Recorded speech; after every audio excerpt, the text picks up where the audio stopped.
E aí, gente, tudo bem? Sejam bem-vindos a mais um vídeo do Parabólica. Eu sou o Pedro Renó, sexta-feira, falando de sociologia. Essas aulas que a gente vem tendo, inclusive, elas estão bem ligadas ao contexto da geografia também, da geografia humana, mas elas também entram na sociologia, ainda mais com essas provas multidisciplinares, porque hoje a gente vai falar de volvismo. A gente já falou de taylorismo e fordismo. Semana passada a gente falou de toyotismo, hoje é dia de volvismo. Acho legal vocês colocarem aí numa tabela para poder fazer semelhanças e diferenças e por aí vai, certo? Então já se inscreve no canal se ainda não for inscrito, porque hoje é sociologia, mas ontem teve filosofia, falamos de neoplatônicos.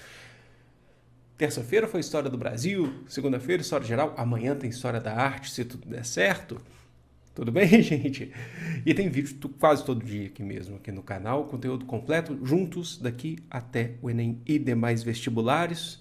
Vamos falar de volvismo então, gente. Então, volvismo é um sistema de produção e administração que a gente vai entender daqui a pouco, porque também é um sistema de administração, não é só um sistema de organização de produção. Desenvolvido na Suécia, olha só que interessante, lá nos anos 60, pelo engenheiro Enti Chavanko. Bom, a pronúncia dos nomes às vezes fica complicada, mas isso não importa aqui. E foi aplicada na fábrica da Volvo, sim, a fábrica da Volvo, moderníssima fábrica da Volvo, nos anos 80 e nos anos 90. Então, a gente considera o volvismo um sistema de produção e administração que a gente costuma dizer pós-fordista, né? Ele vai tentar substituir o fordismo e também o sistema toyotista, para vocês terem noção. E ele era baseado na questão da qualidade do seu produto, da entrega, né? Hoje a gente vê Volvo, muitos caminhões da Volvo por aí, que rodam estradas, né? Então ele é baseado muito na qualidade do produto, evitar quebras, e também segurança, né? Até mesmo porque a fábrica da Volvo, ela existe desde 1924, tá? Mas o volvismo ele foi aplicado a ela depois, tá? Isso que é importante dizer. Mas um dos proprietários, dos fundadores da Volvo, a esposa dele faleceu no acidente de carro. Então, ele sempre baseou essa ideia da Volvo na segurança e na qualidade do serviço para evitar esse tipo de coisa. Então, por isso que a Volvo ela sempre foi um grande nome em testes de segurança, entre outras coisas. Mas vamos cair de forma direta, pegar aquela característica principal do volvismo, que aí a gente vai diferenciar de todos os outros modelos de sistema que a gente viu aqui de produção, que nesse caso do volvismo vai ser a independência dos trabalhadores dentro da fábrica. E isso vai puxar um monte de outras características interessantes aqui para a gente.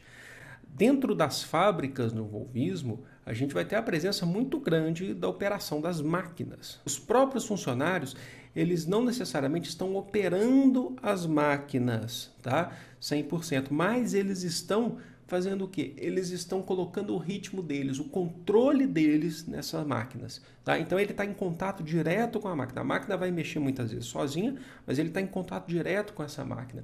E ele acaba ficando independente do processo, porque no volvismo a produção é feita de acordo com o ritmo que o operário, o ritmo que o trabalhador coloca nela. E nesse caso, por conta disso, ele acaba ficando independente, podendo atuar em vários outros setores da fábrica ou da produção. E aí o pessoal pode falar, mas nesse caso então parece o toyotismo. Sim, eu até concordo. Porém, essa independência, essa participação do trabalhador no volvismo é muito maior do que se pensa no toyotismo. No volvismo, esse trabalhador ele não vai atuar simplesmente em outros setores da fábrica.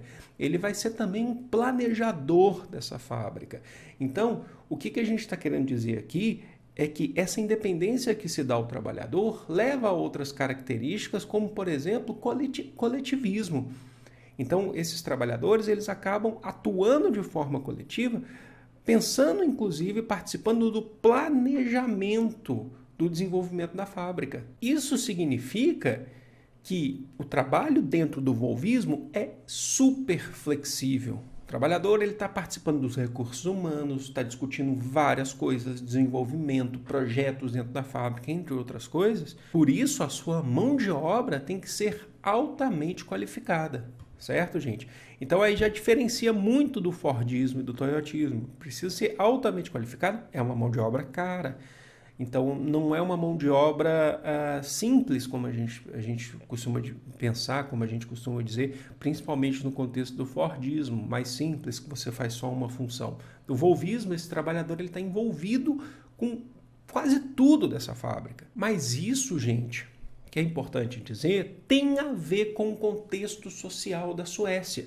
Tá? Porque não adianta falar, o volvismo está... Lembra que eu sempre falo aqui, como uma aula, inclusive, de sociologia, a gente não pode tirar um exemplo, um modelo que a gente está falando da sua sociedade e tratá-lo como forma isolada. Qual que era o contexto da Suécia? O contexto da Suécia era de muita força dos sindicatos, os sindicatos que representam os trabalhadores na Suécia. Então, por lei, desde a década de 70 na Suécia, os trabalhadores, os sindicatos, eles sempre indicavam representantes para atuar no planejamento, e desenvolvimento dos projetos dentro da indústria. Isso no geral, não só dentro da fábrica da Volvo, dentro das fábricas, né?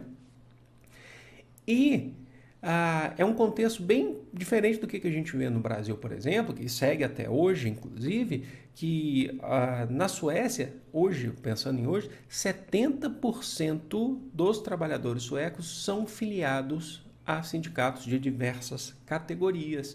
Então, na Suécia, a gente tem uma força muito grande dos sindicatos.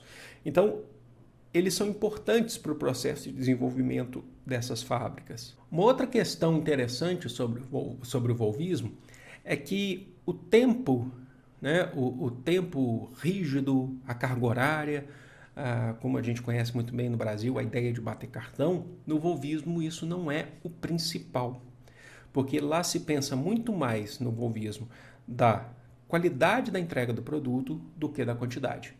Então, a qualidade da entrega do produto muitas vezes depende do bem-estar desse trabalhador, de como que esse trabalhador está se sentindo, certo? Então, a gente pensa mais na qualidade do que na quantidade do produto, isso é importante dizer, tá? Então, o ambiente das fábricas tem que ser bem característico. Evita-se muitos ruídos, é impossível evitar ruídos, barulho dentro das fábricas no volvismo, em qualquer lugar, mas você tem uma diminuição, você tem paredes, toda a arquitetura, né, a engenharia, a arquitetura da indústria volvista, ela é planejada para diminuir ruídos. O processo de higiene dos banheiros, higiene da cozinha, os corredores de produção, eles são todos muito organizados, higienizados, limpos, e existe sempre um ambiente que tenta trazer um pouco mais de conforto para o trabalhador. Isso é importante. E aí as pessoas gostam muito de fazer as relações.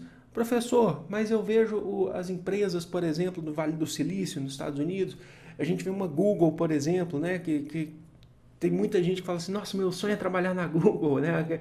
Você chega lá, que não sei das quantas, aí tem puff para você deitar, tem a parte do café, você pode pegar o seu computador e trabalhar, você pode, às vezes, fazer um home office, trabalhar em casa. Isso que a gente está falando é de influência do volvismo. A ideia de deixar o trabalhador o quanto mais confortável para poder desempenhar o seu papel. Isso é verdade, isso tem influência do volvismo.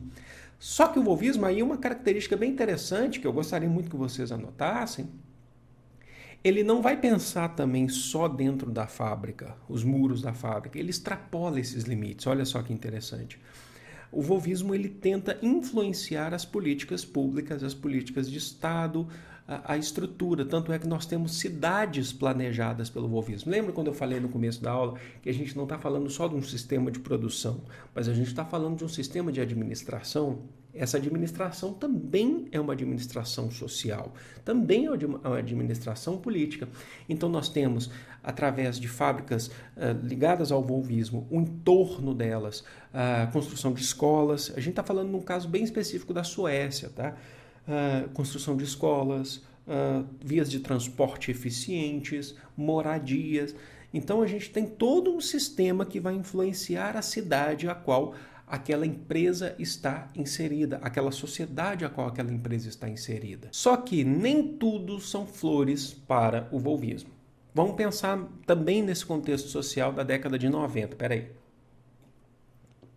Na década de 90, a Suécia passou por 80, 90, a Suécia estava passando por um processo de crise que foi, entre outras coisas, causadas pela concessão de créditos, né? A gente vai, na verdade, vai ter um boom imobiliário onde várias pessoas vão adquirir muitos créditos dos bancos na Suécia e vão se endividar. A Suécia também tem problemas sociais, apesar de um IDH altíssimo, mas ainda assim existem desigualdades sociais na Suécia, ainda assim existe uma concentração de renda, isso é muito importante, talvez menos do que no Brasil, mas ainda existe. Então, nos anos 90, a Suécia passou por um boom imobiliário, muitas pessoas tendo crédito para comprar suas casas, e isso gerou uma crise financeira na Suécia, né? Muitas pessoas ficaram devendo e o Estado sueco tentou intervir diretamente nessa sociedade, intervir diretamente nessa questão econômica, tentando fazer uma política de combate ao desemprego, promovendo um bem-estar social. Nesses casos de crise, que é bem interessante dizer para vocês, o volvismo ele tem muita dificuldade de caminhar, o volvismo tem muita dificuldade de se desenvolver. E por quê? Porque um dos tópicos que a gente falou, o primeiro tópico que a gente falou, o volvismo ele necessita de uma mão de obra extremamente qualificada, altamente qualificada, mais do que qualquer outro sistema que a gente falou aqui. E essa mão de obra não é barata, essa mão de obra é bem cara. Então o volvismo ele acaba tendo dificuldade de sobreviver em momentos de crise econômica, de crise social. E até mesmo porque a produção do volvismo não é uma produção muito rápida, certo? Então acaba tendo crise, passando por um processo difícil. E muitos críticos vão definir que o volvismo ele termina por aí. As empresas que seguem o volvismo fielmente do jeito que foi aplicado na Volvo, elas vão ter o seu fim decretado e vão ter que mudar o seu sistema de produção a partir desse momento em um mundo em crise, né? Em um país em crise econômica, em uma recessão forte, porque aí você vai ter dificuldade de contratar essa mão de obra super qualificada. Então, percebam que o volvismo ele precisa estar alinhado ao desenvolvimento da sociedade. Ele precisa estar alinhado, por isso que ele atua, inclusive, dentro da sociedade. Certo? Não é só geração de emprego, ele precisa atuar de forma a melhorar a qualidade de vida dessa sociedade. Compreenderam, gente? Então tá, gente, olha só, eu vou ficando por aqui. Foi um enorme prazer falar de volvismo, acho que é bem tranquilo, é bem fácil e é um sistema de produção e administração bem atraente para se estudar e para se entender, né? Que é bem diferente de todos os outros que a gente já viu. E é isso, eu vou ficando por aqui. Foi um enorme prazer estar aqui com vocês. Eu amo vocês, é de todo o coração do mundo. Grande beijo. Fui!